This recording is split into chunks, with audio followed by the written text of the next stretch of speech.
Good afternoon, everyone. Hope you enjoyed your lunch. Shame the rain came out and we couldn't quite get to sit on the sun terrace, but nonetheless, the food was good, and I hope you're well and ready for the next session. So, this is going to be session 2 on planning, policy and sustainable finance. My name is Leegwater and I'm going to be your chair for the session. I work in the Environment Agency Estuaries and Coasts team. So Roger Proudfoot, who spoke earlier, is my manager. And our team's been really busy putting this conference together with OCF. So really hoping you're enjoying it so far. So welcome my restoration warriors. That's all of you. So last year, for those of you that were here, I gave a presentation focusing on the challenges around marine regulation. And that's one thing that I've been tackled to do in the Environment Agency under ReMeMaRe, is to really understand how we can better support restoration through regulation and policy. So last year I presented around those challenges because we were hearing that the cost of the marine licensing and marine permits was becoming too much, that it was being too complex, the process, and it was just taking too long. So I also reminded you, and as Peter Barham did this morning as well, that we really need good marine regulation. We can't go without it, but we are hearing you, and we acknowledge that things do need to keep moving to try and enable that restoration to happen through regulation and policy. So some of the things that have happened in the last year is that we've formally put together a group led by DEFRA now, with support from ourselves in the Environment Agency, working with the Marine Management Organisation and Natural England. Luke Townley, if you're here, give us a wave. See, there he is. So Luke is helping lead that with DEFRA. He'll be happy to come and chat to you, as will I. And we're also starting to work with some of our restoration partners to trial out some of the solutions that I mentioned last year. And we're also going to trial out some of these solutions through the pipeline of projects which Joe mentioned earlier. So there's a really good opportunity to start working and working how we can streamline the regulation process. We're also going to start to use the maps, the preferred restoration potential maps, which Ben Green has got a poster on later. We're going to start to use those to really pinpoint areas where we can restore and think strategically about where we should be restoring. And who knows, maybe we can persuade the next government to put in place a restoration law like they have in Europe. So we have lots to think about, which brings me on to this next session. So this session is going to be focusing on the challenges around that licensing process. It's also going to be focusing on the planning and opportunities through that, the marine planning side. And it's also going to be really looking at how we can use sustainable finance to be looking at that long-term sustainable planning for restoration. To start this session, we have Maya Abbottson stepping in for Grace Leyton-Smith, who unfortunately couldn't make it. So, Maya, if you could join us up on stage to talk about the consenting challenges for restoration in the UK. Thank you.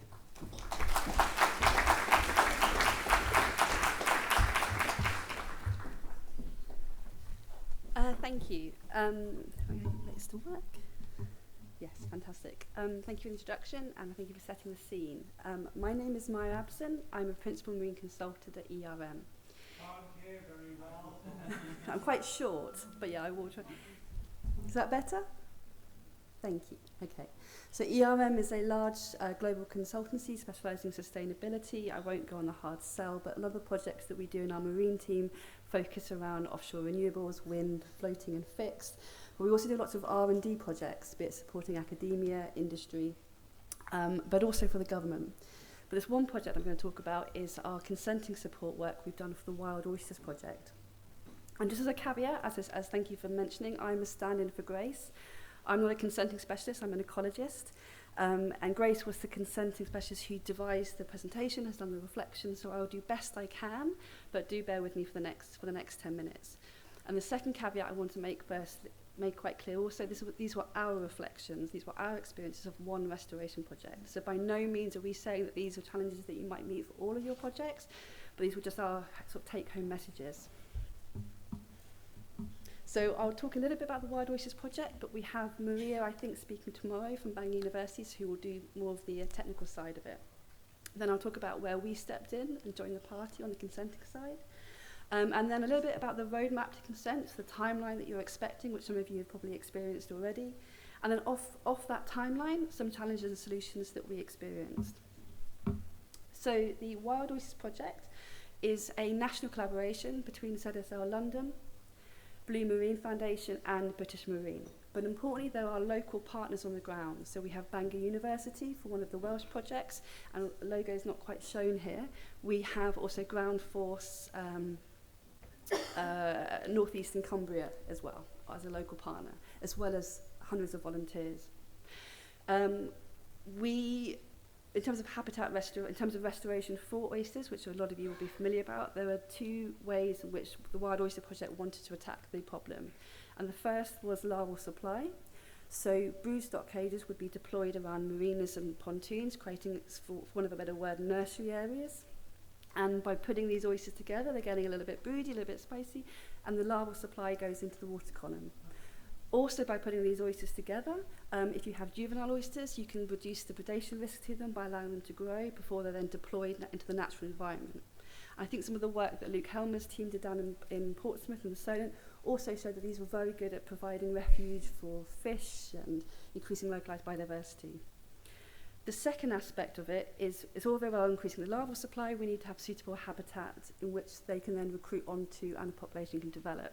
And this is the habitat restoration side, and then it was this bit that we then kind of came into. And because you want to put down material on the seabed, that is a deposit, and I think, yeah, I'm afraid there's an edit there, that should be shell and gravel. So you could put culch down onto the seabed. You can also put adult oysters on the seabed as well that will help encourage a larval to come down and recruit onto the seabed as well. And also monitoring. I think that's what Maria is going to talk about tomorrow. Monitoring will be really important to measure the success. So it was these aspects that we came in as ERM to support the Wild Oysters Project from a consenting perspective. So the Wild Oysters Project had two project areas. We had one in the northeast in Tyne and Wear, and we had one in Wales in the northeast coast. So we're talking about two different jurisdictions. We have the MMO on the English side, and we have Natural Resources Wales. So we're already talking about two separate marine licence applications. The marine licence application, because these are small-scale projects, they would not come under EIA screening. They would fall out at that point, but we would still have to look at providing a supporting information document. We'd have to present our understanding of the impacts of the project, albeit it's a positive project, on the marine environment, both from a human and from a natural perspective.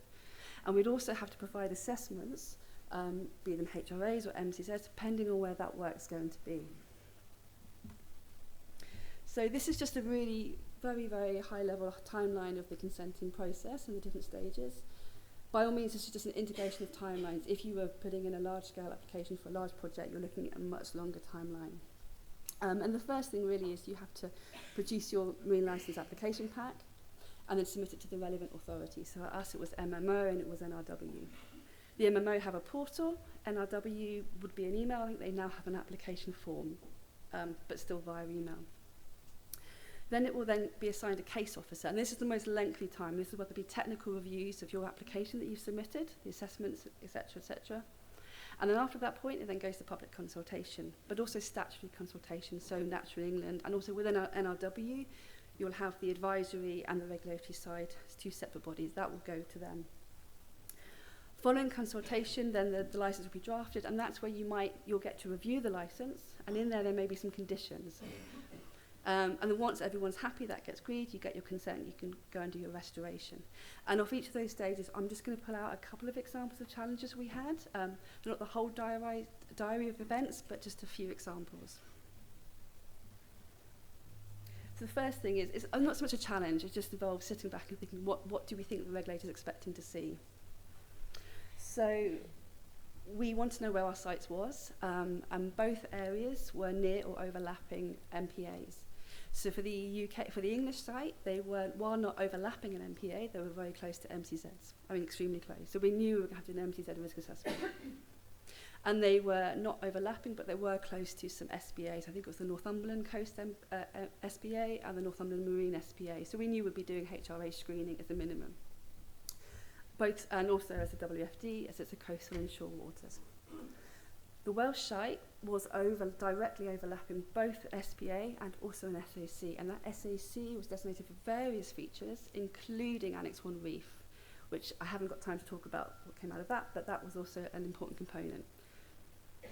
So although your restoration projects are positive, they are in turn, you could argue, creating a positive outcome for an MPA and helping meet their conservation objectives, you are still putting down something on the seabed, you're still introducing potentially a species, your native oyster. You don't get a free pass, so you still have to make sure these assessments are done. And the last thing to consider is what marine ban license do you need? And there's very good guidance online on the government portals, but you do have to sort of second guess. So we went through and we decided for NRW it would be a band 2, for the MMO it would be a band 2B. Now the way they look at the way they assign the bandings are slightly different. NRW look at it as an activities level, so if you're a small scale activity, you'll be band 1, band 2, for example. If you're MMO, they'll look at the activity, but they'll also look at the cost of your project. Is it going to be an expensive project? And that might influence their banding as well. So from that first step, we encountered our first challenge. And that was when we submitted our application to Tyne and Weir, the MMO were like, this is actually quite complex. We think this is more of a band 3, which took us a bit of a surprise because you often see those in much larger scale projects. When we circled back and had conversations, really helpful case officer, we had done the HRA screening and we were quite confident that there'll be no adverse effect on integrity of the SPAs because of the scale of activities happening. It was so small, so localised, the vessel disturbance wasn't going to be an issue for those coastal birds. The case officer wasn't confident. They weren't confident they agreed with our shadow HRA. They wanted to do their own, and they wanted to go to RIA. The outcome was, it's absolutely fine. We all knew the outcome was going to be fine, but they weren't confident. And they also brought in the CFAS for some of the advisory side, I think on the fisheries aspect. So already we were having to then look at a much higher application cost because it moved bands and we were having additional stakeholder consultation with CFAS in that next phase. So that was something slightly unforeseen. So we were thinking, maybe next time we should be actually err on the caution and do a bigger assessment, even though we know that's probably not appropriate. That might be something we would do next time. And the next one, and both case officers, both on the English and Welsh side, they acknowledge the positive impact of the project, but they say these are complex. And you are essentially putting something on the seabed, you're introducing something in. These have to be considered in the context when you've got an MPA nearby or overlapping. So once that gone through the case officer, it would then go to consultation. And just some examples of what we experienced in the consultation was the fishermen. Really interesting outcome of that. Both projects, not from us because we joined in a bit later, but the Wild Oyster Project made sure that the fishermen were consulted at a very early stage. And they also brought in workshops. But some of the challenges with that was getting hold of the people at the beginning to become part of that conversation. But these were held. Both parties were concerned that there was going to be an impact on spawning and nursery grounds of these nearshore areas. So those voices of concerns, they had to be captured, they had to be fed back. The other thing that was interesting was data. So we used in our assessments looking at VMS data, but as you know, VMS data looks at vessels 12 metres or longer. So you're potentially an artefact of precluding those smaller vessels that operate inshore. So, okay, well, we need some better data, but we couldn't get that data because it was not publicly available, it was commercially sensitive. So we couldn't use what data there may be available to see what the level of activity was. We just had the fishermen not being particularly happy. So that was one of the issues we had, was the fishermen come through that. And understandably so, they want to make sure they're represented in that process. And I think the last one is when the marine licence then gets drafted, you get conditions. And so I was the project manager for the ERM project team, did very little for about 2 years apart from write emails every month. I had to stand in for Grace for about a week. And it was the point in which they were drafting the marine licence for Wales. And I had a wonderful conversation with an officer case officer, who said, well, this is interesting because you're developing an area for oysters. Yes. Oysters are protected under Wales. Yes, they're Section 7.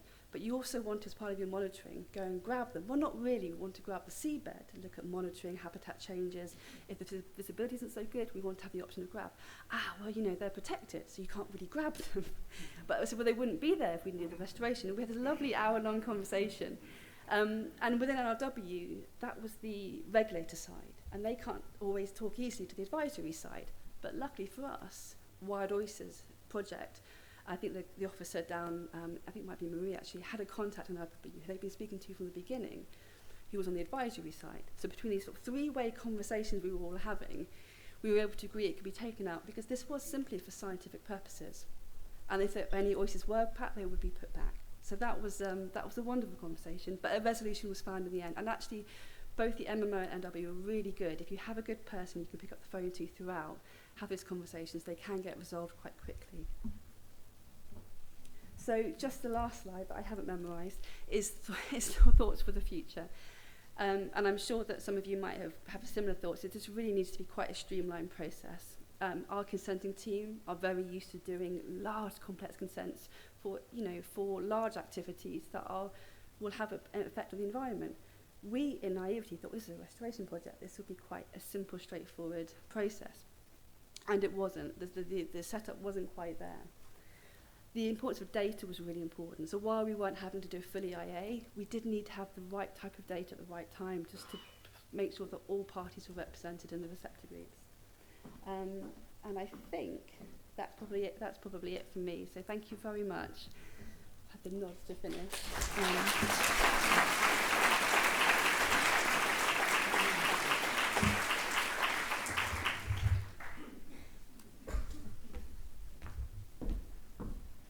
Thanks, Maya. Sounds like communication is key there. So as we move on to the next talker, we have David Spray from the Marine Management Organisation coming up now, who is a marine planner. And David's going to be giving a talk on facilitating coastal and marine restoration through English marine planning. Take it away, David.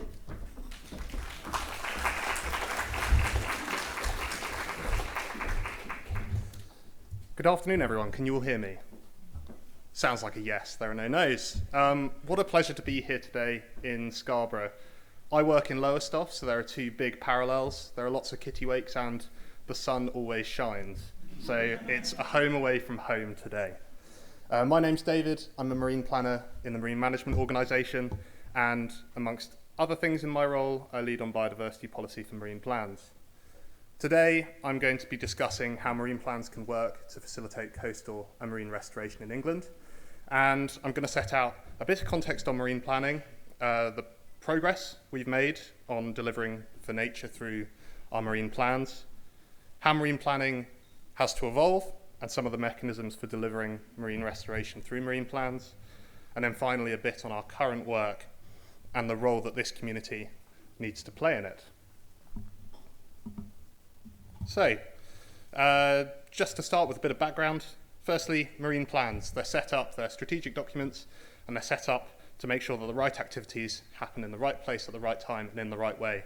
You'll hear that in every single marine planning presentation.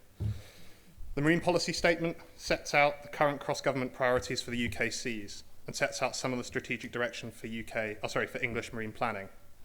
Marine plans then have to translate the aims of the Marine Policy Statement into detailed policy and strategic guidance. Marine plans are set up to deliver national policy with regional relevance, integrating national government priorities with the needs of local stakeholders. As a result, local variation in policy and focus is reflected across the 6 marine plans and 11 English marine plan areas. Finally, public bodies must take into account marine plans when making decisions, including the MMO ourselves. Putting the marine plans at the heart of decision making at every level is a key step in ensuring sustainable development of England's seas. Considering these points, what does that all mean for restoration of marine habitats through marine planning? Marine plans have aimed to facilitate the protection and restoration of marine habitats in England's seas for the last decade. This timeline next to me sets out some key documents, reports and plans that mark over 10 years of English marine planning. Marine planning is developmental, and our plans have changed and continue to evolve with time. The way that marine plans approach the conservation and restoration of marine habitats is testament to this. So back in 2014, we published our first marine plan in the East, and this was our first attempt at creating policies to protect and conserve biodiversity. These stipulated that, where appropriate, proposals for developments that should enhance biodiversity will be supported. This first plan wasn't perfect, but it was a really key point and a good springboard for our newly developing marine planning framework. 4 years later, we published a second plan. This was a plan for the South, and this framed the importance of habitats for climate adaptation and mitigation. All developments were required to demonstrate how they avoided, minimised, or mitigated their impacts for the first time. And this was on key habitats and species. And proposals in the South Marine Plan area that facilitated marine biodiversity were also directly supported by the marine plans. In 2021, we published our final set of 4 marine plans, our most recent for the Northwest, Northeast, Southwest, and Southeast. These set out policies that directly supported the restoration of habitats to provide flood defence and carbon sequestration, and most importantly, set out for the first time that developments that cannot avoid, minimise, or mitigate their impacts must now compensate. Now there's an opportunity to move beyond a focus on ensuring space for nature to ensuring space for nature recovery in addition. So, what are our next steps for marine planning, and how can these facilitate marine and coastal nature recovery? There are several emerging themes for marine planning in the coming years, and the first one, as Peter touched on, is our replaced East Marine Plan. I'll talk about this in a little more detail in a little bit, but this will be the first in a new generation of marine plans, and it's an opportunity for us to refresh and reconsider how marine planning can be used to facilitate coastal and marine restoration. New policies, new evidence, and new approaches will be on the table, and in order to react to a changing climate and new users of our coasts and seas. The way that we plan will be changing too. Our steer has to become more spatially prescriptive and to develop policies that focus on extent as well as overarching process. Whilst this approach does present a challenge, this direction also presents an opportunity to look more spatially at where marine activities and development can coexist with restoration on a spatial level. We also are looking at combining natural capital methodologies and understanding the carry capacity of marine plan areas to provide more evidence to decide where we're going to be more spatially prescriptive. Marine planning operates at the interface of national policy development. We've watched with interest as terrestrial biodiversity net gain has begun to be implemented across the country and are keen to capitalise on any lessons learnt in that space. Realising the interactions between DEFRA's ambitions for marine net gain and our own approach to marine planning will be an essential element of our future plan development. Our work isn't just on the national scale. We're currently exploring how locally led decision-making can feed into marine plans. Work is underway to scope out how more locally led marine planning could be piloted in England. This exciting new direction intends to deliver marine planning that is equitable for local communities, amongst other things, helping to deliver their local restoration priorities in a way that is highly integrated with the local planning process, particularly important for the restoration of coastal and inshore habitats.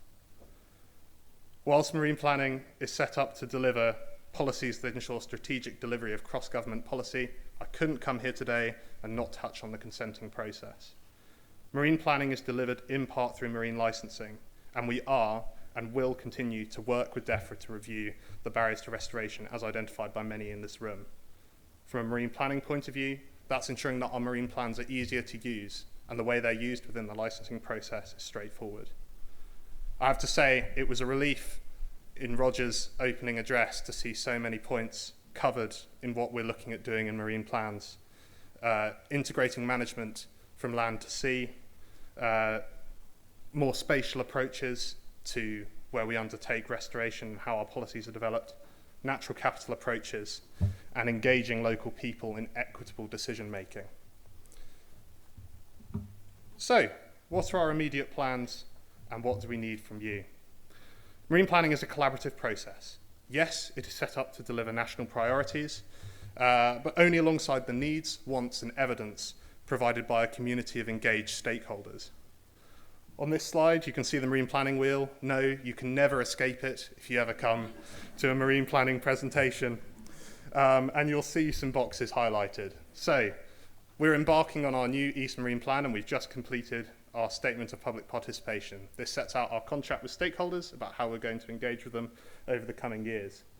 And we're just about to enter our issues with supporting evidence stage. Evidence sits at the heart of all stages of marine planning, and robust evidence helps to inform an effective marine plan. This said, we must be aware that we can never have the perfect data and evidence. Marine planning is about evolution, not revolution. We'll need to work iteratively, building on the progress that has been made in the past, but being willing to adapt our work now for the future. So I stand before you, a room of national experts in marine and coastal restoration, and I ask you to embrace this next step in our marine planning journey. This is an opportunity for you to bring your expertise, your knowledge, your evidence, everything that you've been working on for the last, well, however long, to our marine plan, to help us build a new plan vision with new options and new plan policies.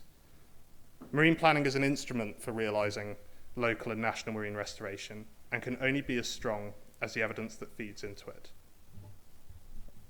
So after that impassioned address, I can't actually give you the dates that we are going to engage with you on. General elections have a bit of a habit of messing up carefully planned timelines, but I ask you to please scan this QR code. It will take you to our mailing list. This will be the best place for you to find out about updates to our marine planning process. We are imminently about to embark on some engagement with stakeholders all over the country for the East Marine Plan. And I'd really appreciate it if you could take some time to scan that code, get signed up, and be ready to bring everything that you can contribute to make a really successful next step in our marine planning journey. Thank you very much.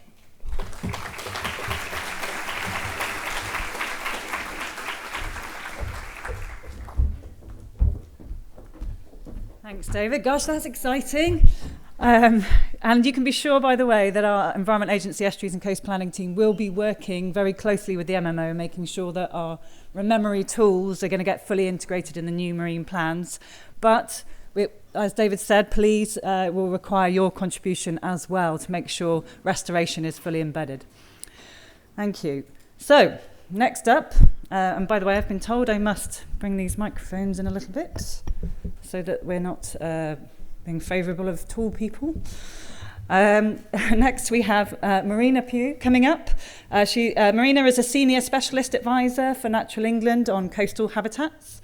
Marina is going to be giving you a presentation on changing fortunes at the coast, introducing coastal stewardship options 2024 to 25. Go away. All right.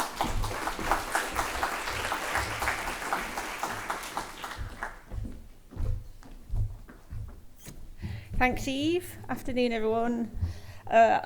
Eve's already done my introduction, so I don't need to do that, do I? Which is that one there. Okay, I need my specs. Okay, so today I'm going to introduce the new countryside stewardship actions, which will be available from next year in England under the government's Environmental Land Management Scheme.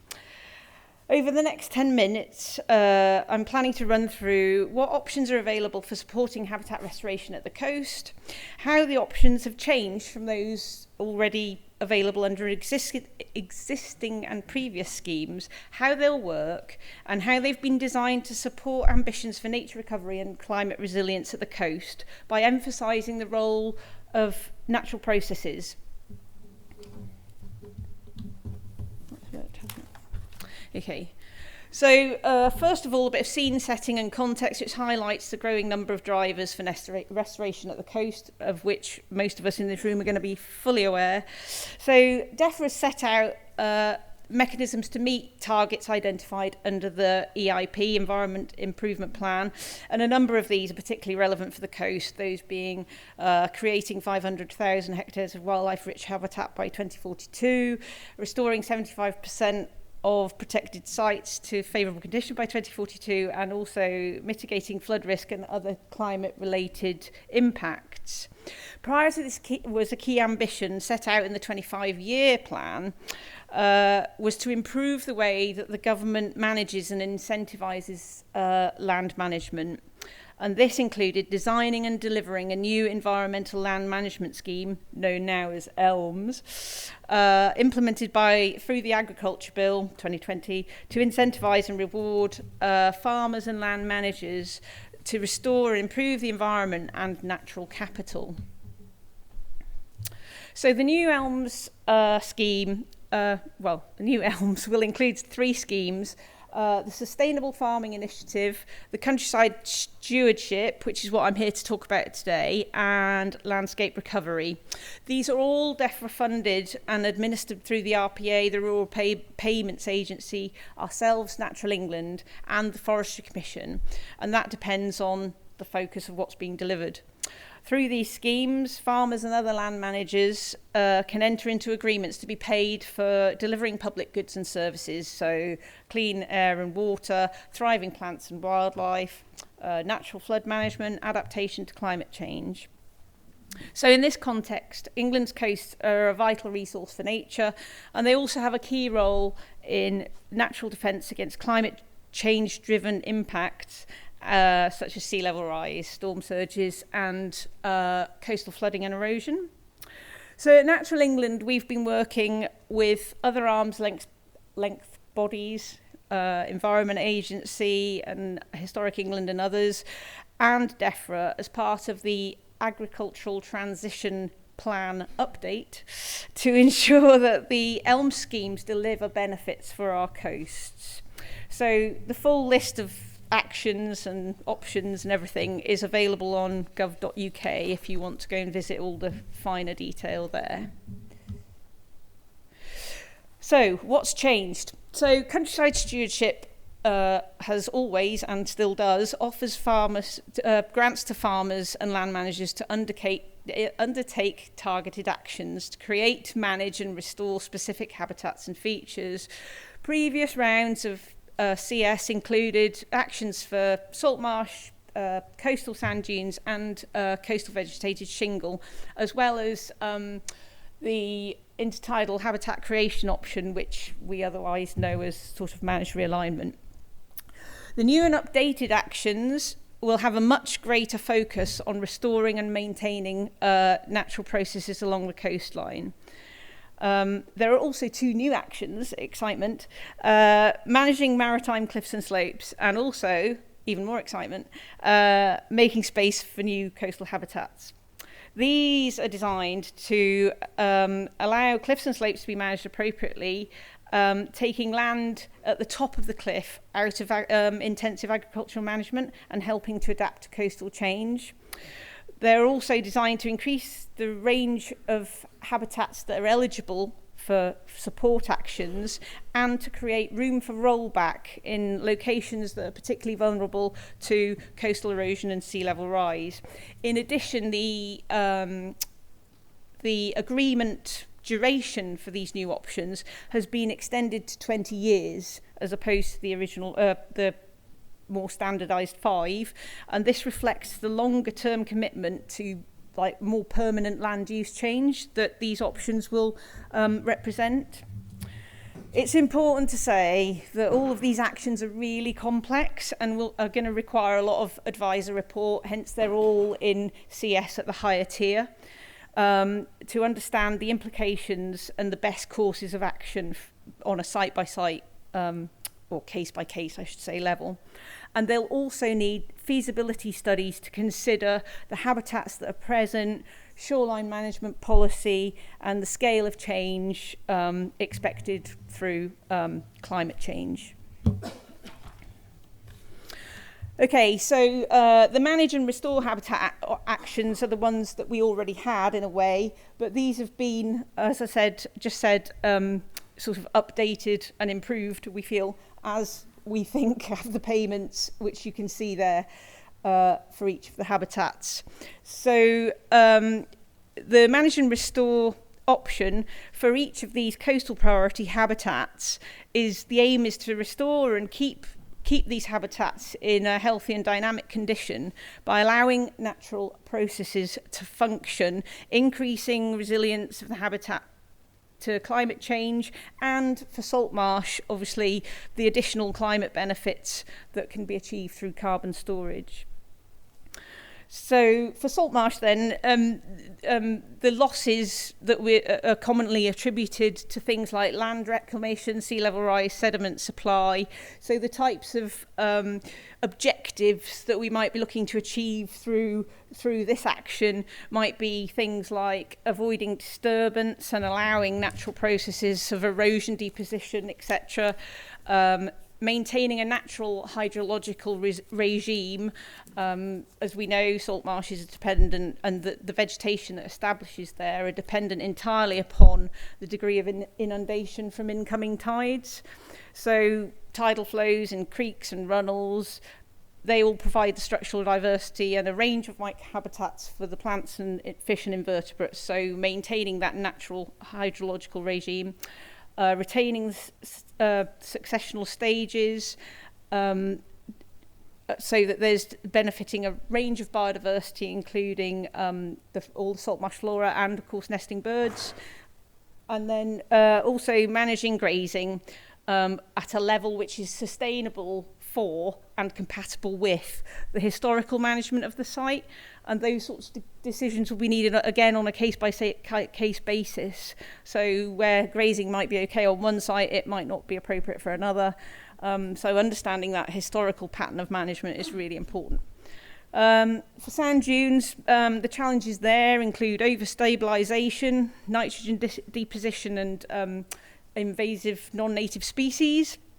So objectives under the same action for that habitat would be, to maintain the full range of successional stages, so mobile foredunes, more established dunes as you move inland, varied vegetation, and maintaining the hydrology that supports dune slacks, maintaining areas of open bare sand that's moving and important for invertebrates like sandbowl snail, ground beetles, bryophytes and sand lizard, botanically rich swards, and also maintaining transition areas with other habitats, so salt marsh or fen or woodland, because the mosaics are important in facilitating dispersal to other habitats. And then finally for shingle, so the pressures here include interrupted sediment supply, abstraction of groundwater aquifers, which can affect the hydrological regime, and also recreation. So shingle beaches are extremely fragile, and either trampling or vehicle use can really cause significant damage to plants, ground nesting birds, and compaction. So the best management for shingle is, in fact, to leave it well alone. So this action would be supporting minimal intervention, managing human disturbance, and things like scrub encroachment, trying to balance the scrub requirements of invertebrate interest, for example, with the requirements of open habitats. So then we've got creating intertidal and saline habitat, and this action seeks to address the pressures of land reclamation, sediment supply, erosion and sea level rise. And it does this by allowing the deliberate ingress of tidal water to create intertidal and saline habitats following the breach or overtopping of coastal defences. So this promotes the management and restoration of salt marsh by transitioning away from land away from agricultural land use through managed realignment. So the managed realignment options involve the deliberate sort of removal or lowering of coastal flood defences. You can see that there are two options, one for arable, one for intensive grassland, and those are just broken down on the basis of the commercial value of those respective crops, if you like, in terms of the profit got foregone or whatever. And then there's the unmanaged realignment through non-intervention, which is the allowing of natural breaches of defences, where they can develop naturally without any prior need for engineering works, and that could happen as a one-off after a storm, or it could be more gradually over several tidal cycles. For any of these, it may be that new defences need to be built inland to contain the seawater on the unit, but also to prevent flood risk, especially in areas like the southeast where the coast is quite low-lying even.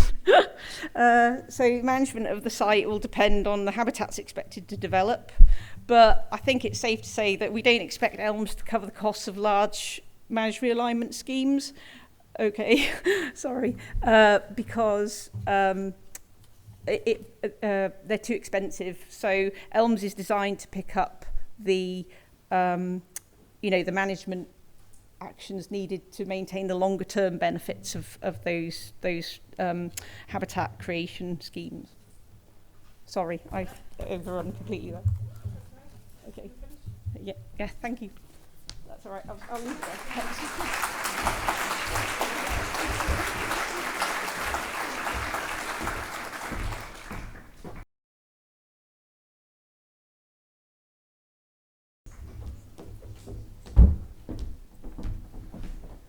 Thanks, Nigel. Fascinating.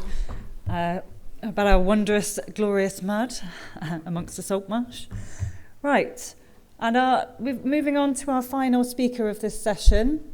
I'm going to introduce Rosalie Wright, who's a marine ecologist at the Solent Seascape project and also works for Blue Marine. Rosalie, if you would like to come up. Rosalie is going to be talking about trialling sustainable financing mechanisms for seascape-scale restoration.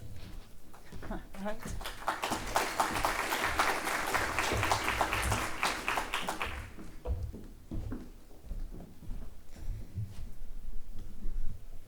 Okay, hi everyone, it's lovely to see you all. So I'm Rosalie, thank you for the introduction. I get all sorts of different versions of that name, so that's fine. So today I'm going to be speaking to you about trialling a new sustainable financing mechanism for seascape-scale restoration. So to give you a bit of an overview of what I'm going to speak about today, I'll take you through the Solent Seascape project very quickly, some of our key work streams, and then I'll be focusing on the challenges and opportunities that we've identified for our sustainable financing mechanisms as part of the project. And touching on what Duncan was saying earlier, we really think it's important to share some of the challenges we've come across. We're really early stages into this work, but really wanted to stimulate some discussions around it today. So to start with, the vision for the project, we're an initially 5-year funded project, but the Solent Seascape project has a much longer term aim. And so we want to help the Solent reach a tipping point of ecological recovery. And this vision will likely change as the project goes on, as we continue to work with local stakeholders in co-design. And so what are our main work streams and how are we going to achieve this rather ambitious vision? So we've got 5 key work streams and we're a partnership of 10 different organisations, and these organisations are across different sectors, and we're really lucky to be working in such a collaborative partnership. And together we are working on the following 5 work streams, which are to collaborate with local stakeholders to develop a seascape recovery plan, to actively restore 4 key habitats in the Solent, and these are seagrass, salt marshes, oyster reefs and seabird nesting sites. Third, to assess and monitor the impact of seascape-scale restoration through science. Fourth, to develop policy interventions and sustainable financing mechanisms, which I'll be talking about today, to upscale the potential in the longer term. And 5, last but not least, to empower and engage the local community. And we're about 20 months in so far.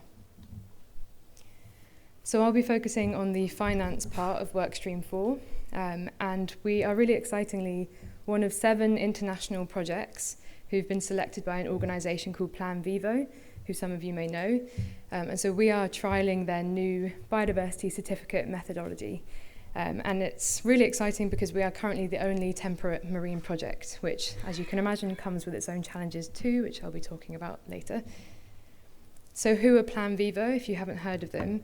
They're a certification body. They've been running since 1994, and they typically focused on carbon schemes, but they've recently moved into the biodiversity space, and we are obviously one of the trial projects for this new biodiversity certificate methodology.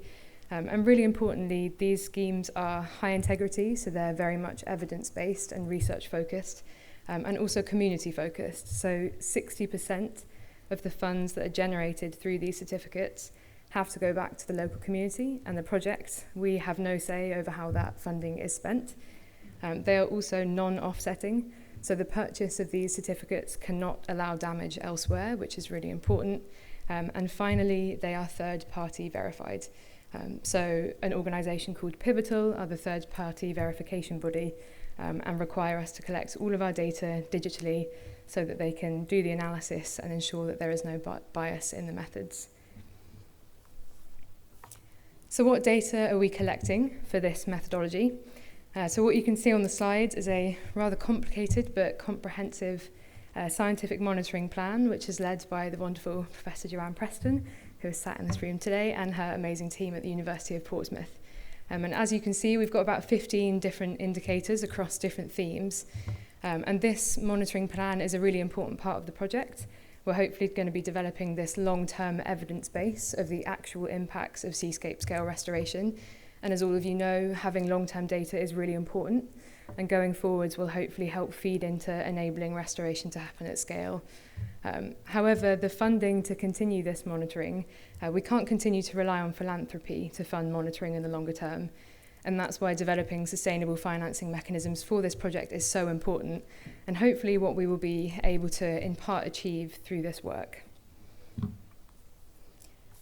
But as I've mentioned, it's not always easy, and financing for restoration and in particular monitoring in the marine space is still very much in its infancy, so sustainable financing.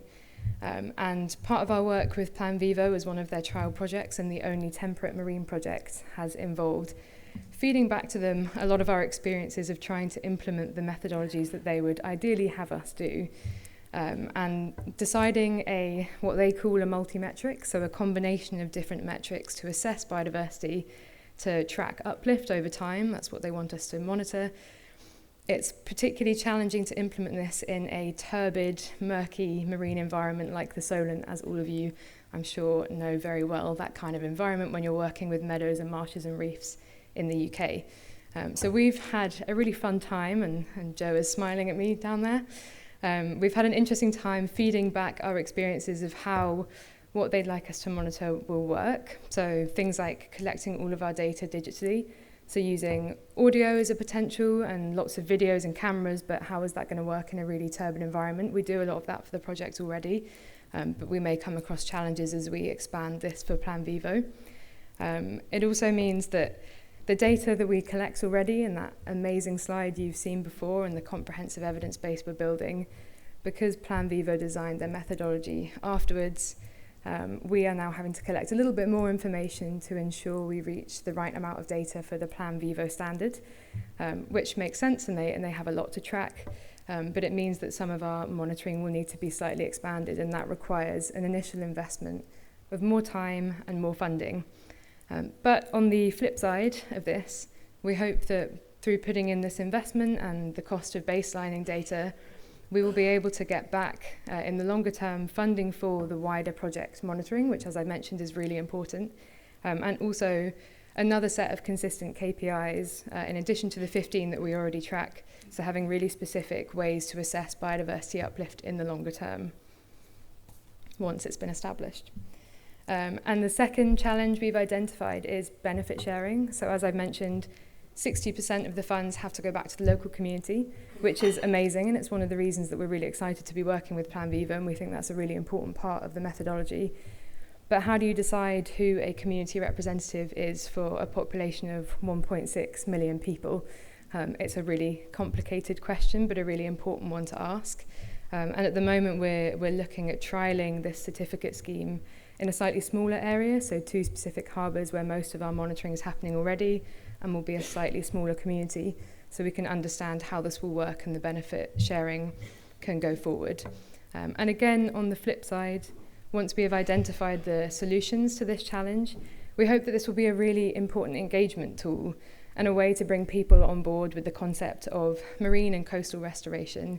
If they're not typically engaged or interested, it's a way to show that direct benefits can go back to the community and they have ultimate power over how that is spent. And finally, as has been touched on already today, policy barriers are an issue for the project. And when implementing a really comprehensive scientific monitoring scheme, licensing and regulation is something that we come across and talk about in the partnership all the time. And though we have really good relationships with the regulators and different licensing bodies, it is still a challenge, and the timelines and costs that are associated with regulations and licensing do make things difficult. And things like Plan Vivo's monitoring scheme, they wanted us to sample anywhere in a given time period that they'd select, but we can't just conduct random sampling across the Solent. It's a really complicated network of different designations and also many other ocean users. So that's something we've had to feed back to them extensively and explain that the Solent is a far more complicated environment. And we hope that through this process and continually feeding back and enhancing the methodology for projects like this, we can help pave the way for these sorts of sustainable financing mechanisms to support other restoration projects in temperate habitats and urban environments. Because I think sometimes they have in mind a lovely tropical coral reef, and that is very different to the system that we're looking at in the Solent. But it's been a really important process for us to share with them what this sort of environment looks like, the different regulators and the licensing processes that we have to go through and the timescales associated, so they can understand the preparation required to implement this sort of methodology. So that's all from me. That was a whistle-stop tour, but I want to say a massive thank you to all of the incredible partners, some of whom are in the room. It's an amazing project and we're very lucky to work together on this. And none of this would be possible without all of their work. And everybody mentioned on the slide and those who could not fit on here too have made this possible. And I'd also like to thank our funders and the UN Ocean Decade, who, as of a couple of weeks ago, endorsed us as a Decade Action, which is really exciting, and we're glad to share that today. So thank you very much for listening, and please get in touch, come find me after the talk if you'd like to, and scan the QR code if you'd like to see the website. Thank you.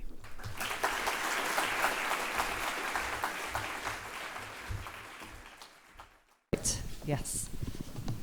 Thank you. Right. Have we got any questions in the room for any of our guests today? Right. I'm going to go to this lady here in the front. Please remember to say your name and your affiliation. Thank you. Hello, I'm Heidi Burgess, University of Brighton. Question for Marina about your manage and restore your habitats and the stewardship funding. You've given these costs for the replacement land, but what happens when the habitat changes naturally? For example, the shingle spits roll back, they disperse, they disappear, and you end up with sand, for example, underneath, or bedrock underneath, or your salt marsh potentially fills up with sediment, or you don't get salt marsh, you get mud flats. How does that happen? Do they then lose their money because it's not sustained as you wanted? Okay, thank you. Is that working? Yeah, so as far as that, say the creation of intertidal habitat options, that would allow for that uncertainty around whether you're going to get mudflat or salt marsh, because that's can be quite difficult to predict. So that's why it's called creation and maintenance and restoration of intertidal habitats rather than specifically salt marsh or mudflats or whatever. So to allow that, what I didn't get to finish was the rollback option, which we have, that's designed to cater for the other scenarios you described. That option is to be applied to land parcels behind existing coastal habitat, so that where landward migration is happening either naturally or to allow coasts that are eroding quite rapidly to move backwards, that option would cater for that scenario and would enable that amount of natural change to happen. Does that answer the question? Okay. Sorry, I didn't get to talk about all the good stuff. But people can come to you, can't they, afterwards? Yes, please do. Please do. Sorry. Right. This gentleman in the front here. Thank you. Graham Underwood, University of Essex. A question for David, really. You mentioned at the beginning of your talk the UK Marine Policy Statement and how that was pretty key in underpinning much of the marine spatial planning work. That's obviously 2011. I just looked. It went out for consultation in 2010. That's quite a long time ago now. Is there any appetite to change that? The only change I could see was stripping out any mention of the EU in 2019. But we know how science has moved on, our understanding of the oceans has moved on, our views of how we're going to use the seascapes have moved on. So does it need revising? Should it be updated? Perhaps you can't answer that, but is there even discussions about the relevance of a 13, 14-year-old document to the present world taking place? Yeah, a really good question. I think this is a line that you'll hear from a lot of arm's length bodies and departments, that we're still waiting for ministerial direction at the moment. So, of course, having had a general election, everything's up for grabs. It does form the foundation of what marine planning has set out to do.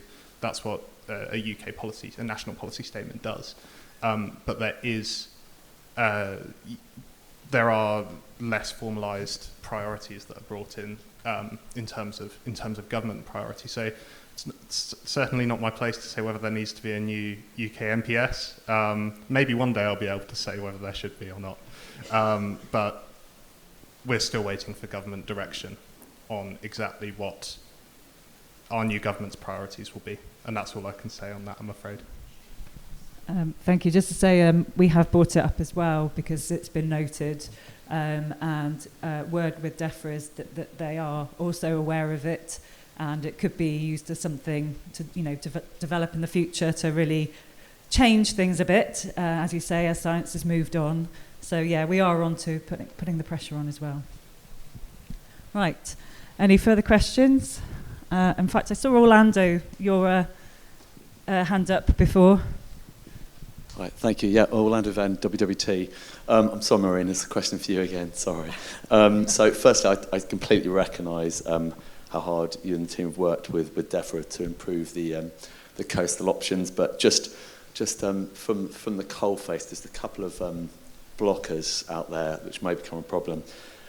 So firstly, in that space that we're looking at behind those defences, there's a few options out there for landowners which actually stack up quite favourably in areas where we might want to look to encourage the sort of managed realignment and restoration of salt marsh. So examples are the wetland grassland options for breeding waders, which is a much higher payment. So if you look at grassland, you spoke about grassland, it's 494, sorry, it's for the breeding waders, it's 676, or sorry, there's a few specifics here, but winter and waders, again, it's higher. And actually, I've spoken to farmers who are looking at that, thinking, well, they don't have that capital depreciation of the agricultural land, and they can buy something for 5 years, which is quite a long time for them anyway, with quite a favourable agreement. So that's one thing, is to have a look at those other options that are available to them. We need to be able to up those payment rates, I think, is the message.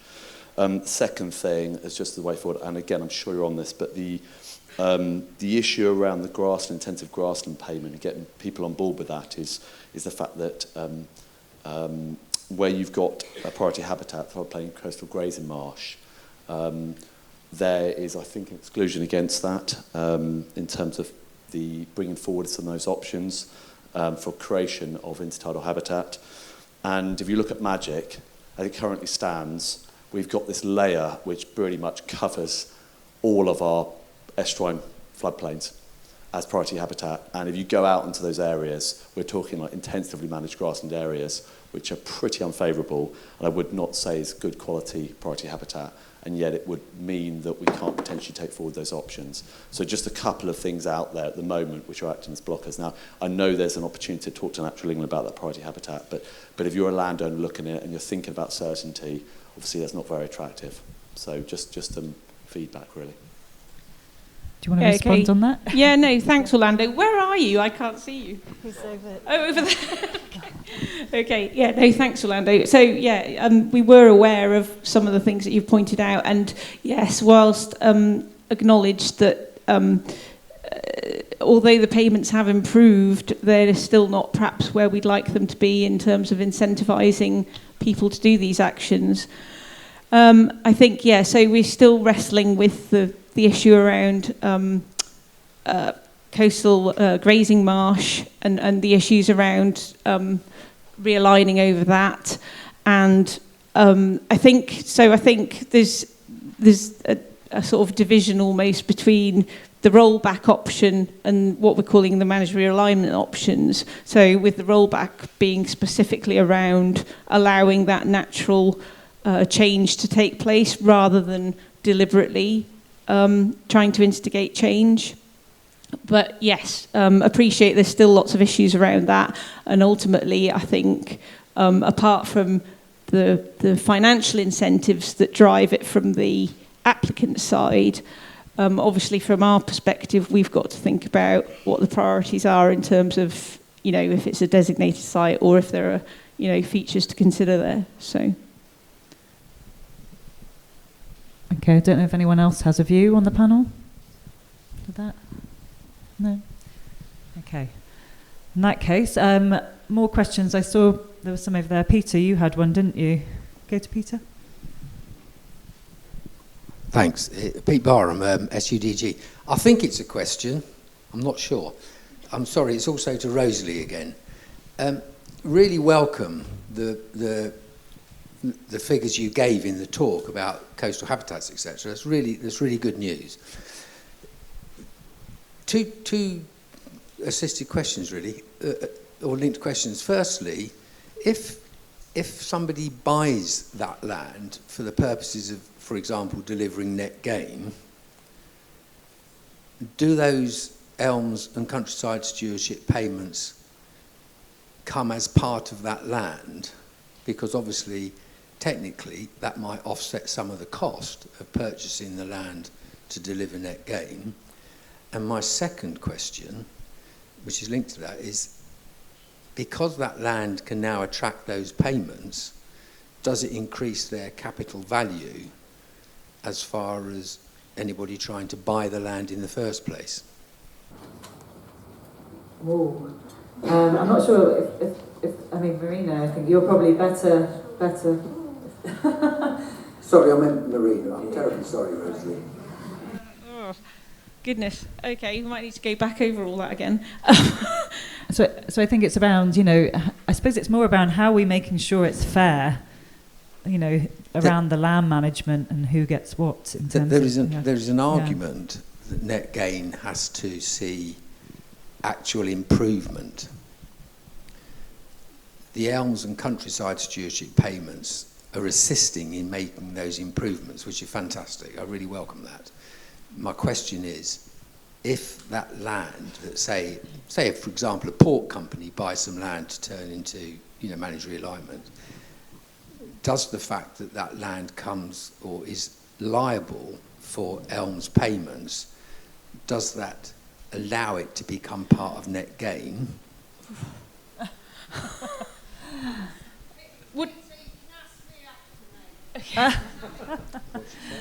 I'm not sure. I'll ask whoever it was afterwards. Okay.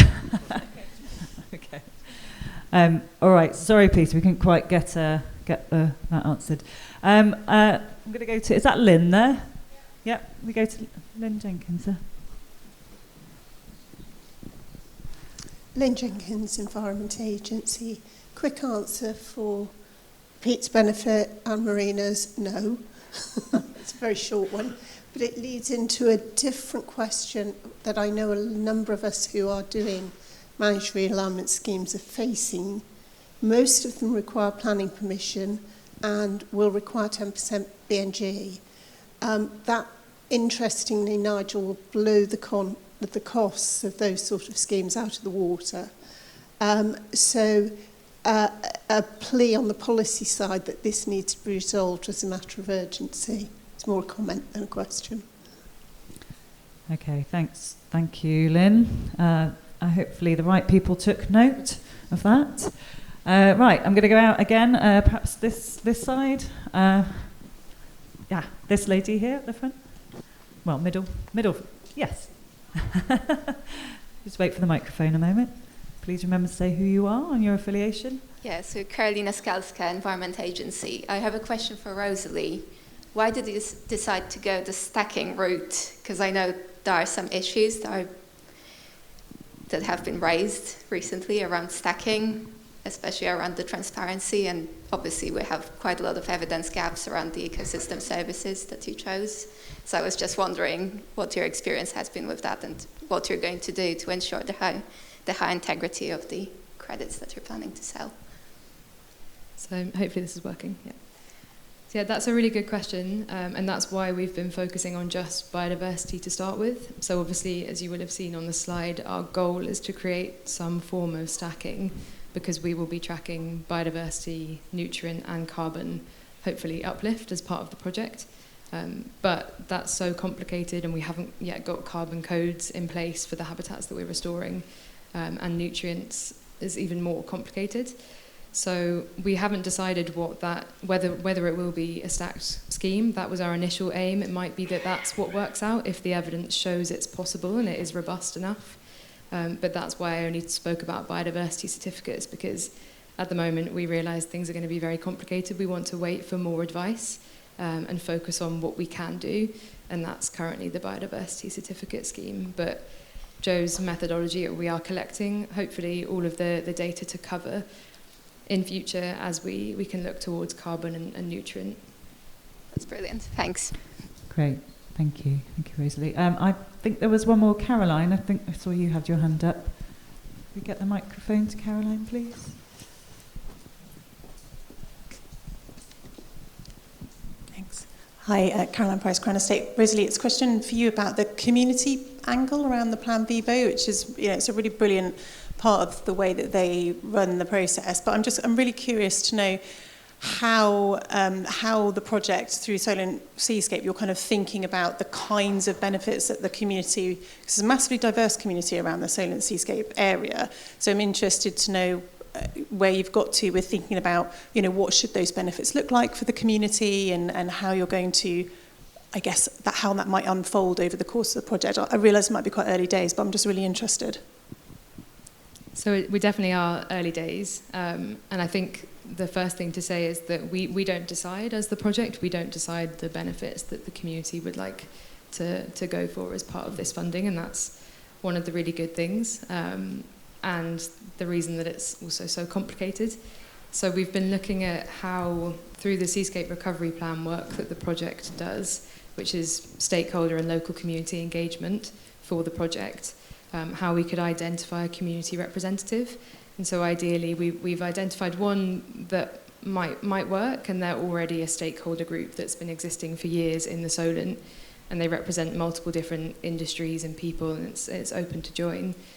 So we're hoping that will be the approach to take. So there's a single organisation that already has the network of contacts and representatives and acts as a grant-making body already for community activities. So we can't decide what those benefits will be. It might be that from other Plan Vivo projects, it goes into a school, it goes into roads, or it might go back into more nature restoration. It's up to the local community to decide. Thank you. Thanks, Caroline. Has anyone got a question for Nigel? Nigel's been very quiet on the end there. I think around blue carbon. Have you got a question about blue carbon? Oh, brilliant, yes. We've got a question for Nigel. Okay, get that. Well, hold on a minute if you just wait for the microphone, sorry. Helen Jane, National Trust, former colleague of Nigel's though. So I just wondered, Nigel, in terms of that accumulation of carbon in salt marshes, how do you account for different scenarios of sea level rise, and does that have much of an impact on those accumulation rates?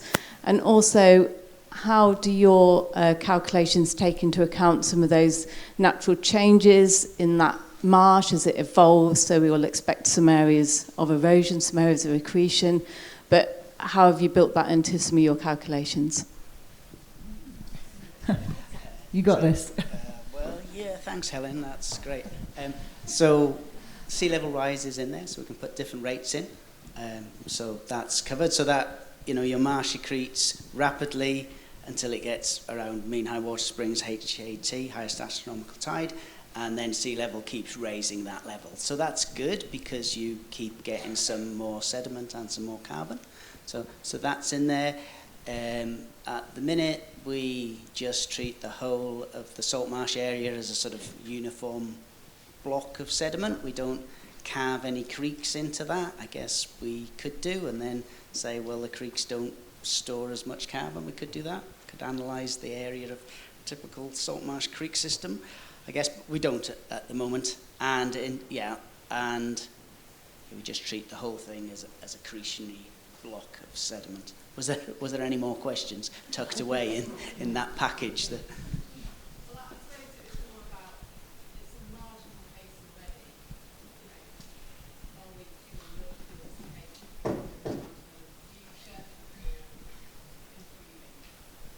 more marginal or improving, Nigel? I think it's about finding the right site. You want a cheap site that's easily engineered, you know, has limited numbers of features that you need to build in the first place, and you can get on and build them in a quick fashion, so not waiting for lots of environmental windows, not having to do lots of compensatory works, because that'll take money. Find a cheap site, find a site that accumulates a lot of sediment. Those are the good sites. And what I didn't have time to go into is some of the schemes that, well, if you look across the 50 or so managed realignment schemes that have been delivered to date, they're very varied, and the costs vary hugely. And that's, I guess, in a way because they've been driven by the need to provide compensatory habitat, and you're sort of more restricted then. You're having to deliver that habitat somewhere close to the source it's being lost. And so you might, and then you have to find some land that avoids all the constraints, and someone will sell you or allow you to do a realignment. So you're sort of, some of the schemes that have been delivered, you just wouldn't pick them as easy schemes. And so what you want, everyone wants, is an easy, cheap scheme, which I guess there are some out there, but they'll become harder to find. Thanks, Nigel. And there were some more questions over this way. I'm going to go to the gentleman behind Graham, because you have one, but I'll come to you next if we've got time. Hi, Nick Reid from the Environment Agency. Another question for Nigel. Just a simple one, perhaps. If the economics are stacking up for some of these sites, some managed realignment sites on carbon, do you think it means there's a greater chance of more private endeavour in salt marsh creation? Oh, who wants to take that one on?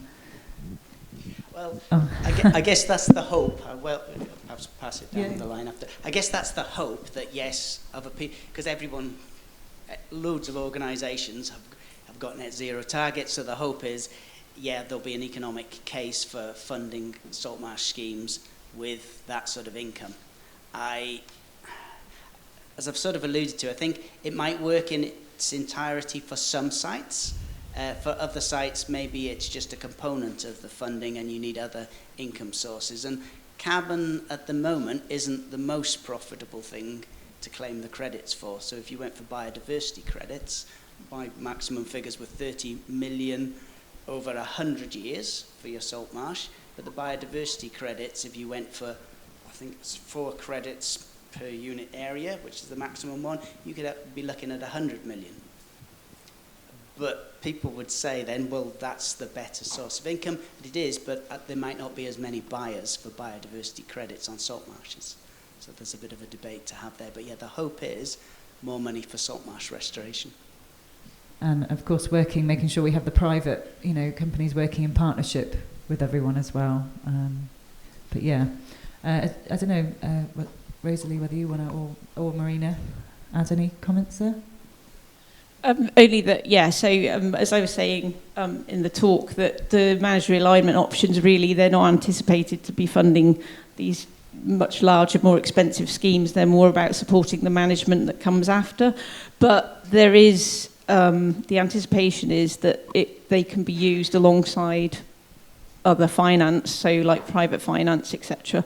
But obviously there will be also constraints on what can be stacked and what can't, and all of that is yet to be announced and decided in the development scheme.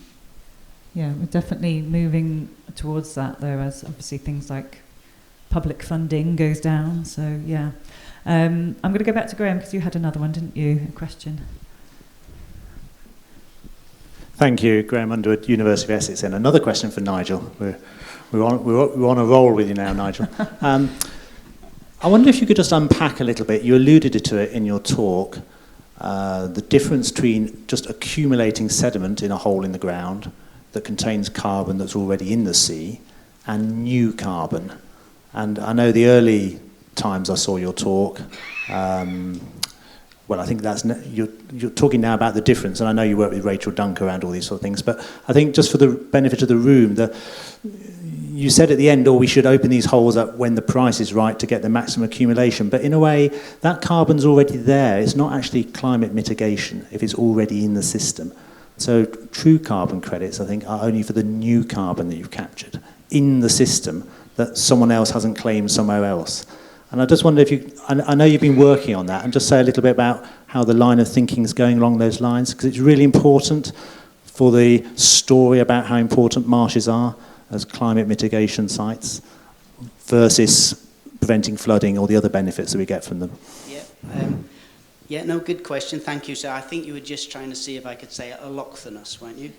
And autochthonous. So you're right. What you want in your carbon credit is you want it to be, well, carbon that wouldn't have been stored in the absence of your scheme. So the carbon, the easy one to identify is the vegetation that's growing and is adding carbon to your sediment. That counts. That's generated in situ. The more complicated bit is the stuff that washes in, the allochthonous carbon that's imported in.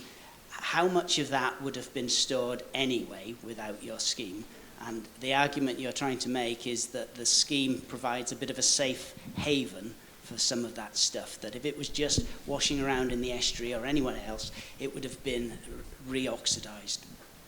And so working with, as the names you mentioned, Rachel Dunk, Hannah Mossman at Manchester Metropolitan University, we did some work for the Salt Marsh Code looking at that, and we followed the methodology that is in one of the VERA US codes.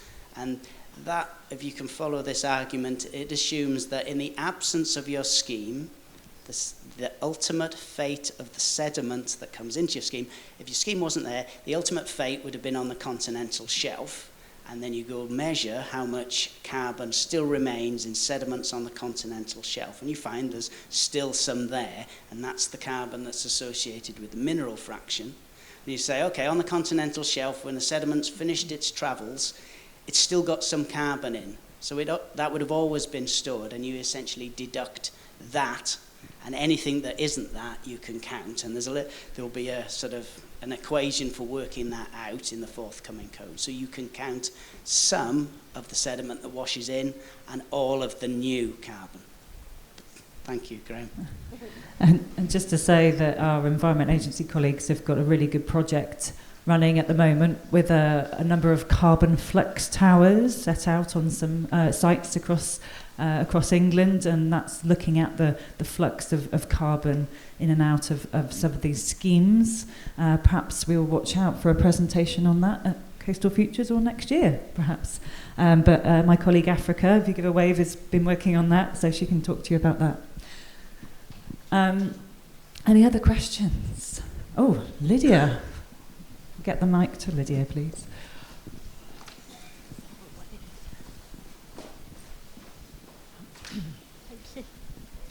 Hi, I'm Lydia Burgess-Gamble from JBA Consulting. I'm not sure who my question's for, but you've all talked about lots of different sources of funding for habitat restoration, but in an ideal world, it would be good to bring together lots of different sources of funding on one large site. But is anyone developing any guidance on how you bring together lots of different funding sources to stack benefits to sort of maximise the funding opportunities on a site? I don't know who's going to take that one on. Just a quick point: the stuff that Caroline was talking about earlier on the Marine Natural Capital roadmap I think that gives some idea of how different income streams and different sectors can work together to address some of those issues and take action at scale, just to flag that. And I think there are some sort of basic finance guides for us scientists out there. I mean, that HSBC has one, for instance. So we're trying to, I guess as scientists come up to speed with how finance deals are usually structured. There is some guidance out there. I think my simple understanding is some tradable benefits that you would sell on the market, like carbon, they have lots of rules around them that mean you can't stack them. You can't claim multiple benefits from the same bit of land, but there's nothing to stop you blending stuff. Yeah. So if someone gives you a load of money as a sort of philanthropic donation, that's not subject to these stacking rules. And that sort of stuff is just standard finance stuff, and there are sort of guides out there already, not just for salt marshes, but general guides of how you do green financing. So I guess I was thinking about sort of guidance that was acceptable to different funders you might be working for in the public sector, to sort of make sure you're doing it in a robust way. But thanks, Nigel. I'll have a look at the HSBC one. All right, thanks. Do we have any further questions out there? Is that one, Ben? Hi there, yeah, Ben Green, the Environment Agency. Are we going to end up with a situation where we might have schemes being designed differently depending on the type of benefit they're going to claim, whether that be salt marsh or oyster or seagrass? There could be different ways of doing them if you want to do your carbon or compensation or net gain.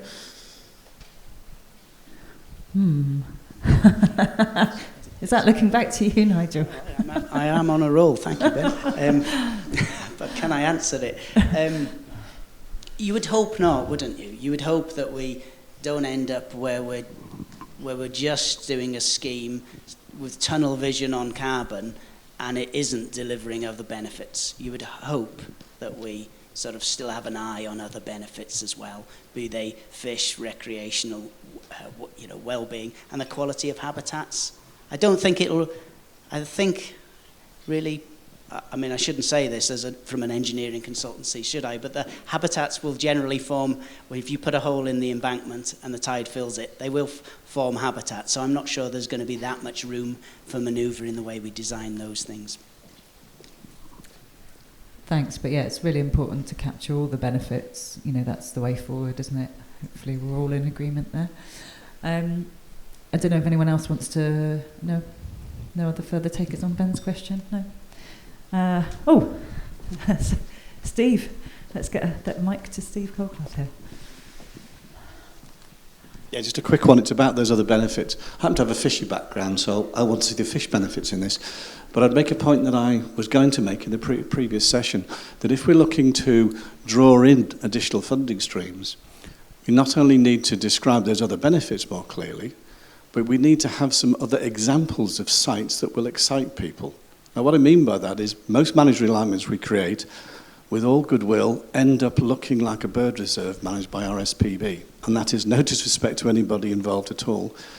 But there is the option there to create a site which was an operational aquaculture facility, or was rearing salt marsh lamb, or doing something else that visibly the landowners and particular investors might say, yeah, that's different, I'm interested in that.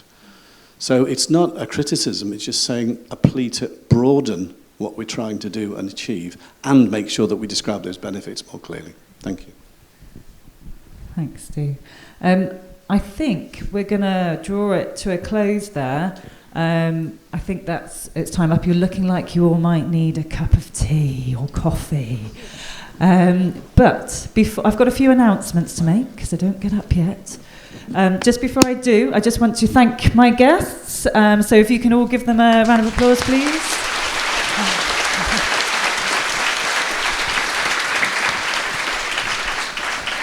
Just a couple of announcements to make. First of all, on behalf of Sarah Brown, just to say that the Churchill Foundation, the applications are now open until September. We have a few fellows in the room, including Sarah, and I think Duncan Vaughan as well, is that right? Oh, and Dave Tudor. So please go and speak to them about the process. It sounds like it's a really good opportunity to tap into some really good funding and do some travelling abroad. So please go and see those people if you're interested. And a couple of other just small things. So we have tea and coffee being served now. Also, tea and coffee at this end. So please go and get some tea and coffee there and outside that as well. So please use both ends. Also, please go and see the Stronger Shores game. I don't know if many people have gone to see that yet, but they've took a long time bringing that in this morning. So please go and check it out, as well as our other sponsorship folk. So yeah, that's it. Thanks, folks.